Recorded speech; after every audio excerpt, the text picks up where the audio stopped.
అసలు కూటమి మద్దతు ఇచ్చింది అంటేనే విచిత్రం. ఎందుకంటే తెలుగుదేశం పార్టీ అని పెట్టి పేరు పెట్టుకున్న వాళ్ళు తెలుగువాడు నిలబడితే దాన్ని బేఖాతురు చేశారు. అలాంటిది వైసీపీ రాజశేఖర్ రెడ్డి గారు అంతగా వ్యతిరేకించిన బీజేపీని, ఆర్ఎస్ఎస్ ని అలాంటి వాడికి మద్దతు ఇచ్చారు అంటే ఇక మీకు ఐడియాలజీ ఎక్కడ మిగిలింది?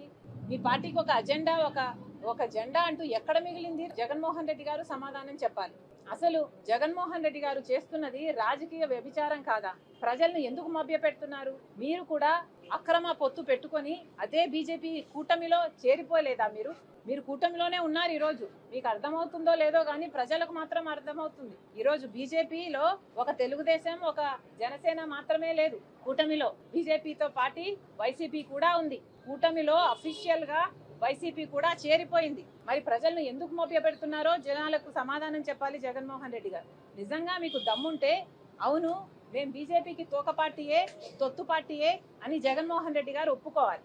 లేదు, ఒప్పుకోలేను, నాకు ఆ ధైర్యం లేదు అంటే జగన్మోహన్ రెడ్డి గారు చేతి మీద బీజేపీ అని పచ్చబొట్టు వేయించుకోండి. అప్పుడు మీరు చెప్పకపోయినా మీరు చేయెత్తితే చాలు మీరు బీజేపీలో చేరిపోయారు అని ప్రజలకు క్లారిటీ అయినా ఉంటుంది. అసలు అరే పక్కన బీఆర్ఎస్ పార్టీ ఉంది, కనీసం వాళ్ళు ఎవరికి ఓటేయకుండా అబ్స్టైన్ అయినా అయ్యారు. ఆ మాత్రం ఇంగితం కూడా లేకపోయింది వైసీపీకి. రాజశేఖర రెడ్డి గారి కొడుకు అయ్యుండి ఆర్ఎస్ఎస్ అభ్యర్థికి మద్దతు ఇచ్చారు అంటే ఎంత సిగ్గుచేటు. చరిత్రలో రాజశేఖర రెడ్డి గారి ఛాతిలో కత్తితో పొడిచిన వాళ్ళగా మిగిలిపోతారు జగన్మోహన్ రెడ్డి గారు.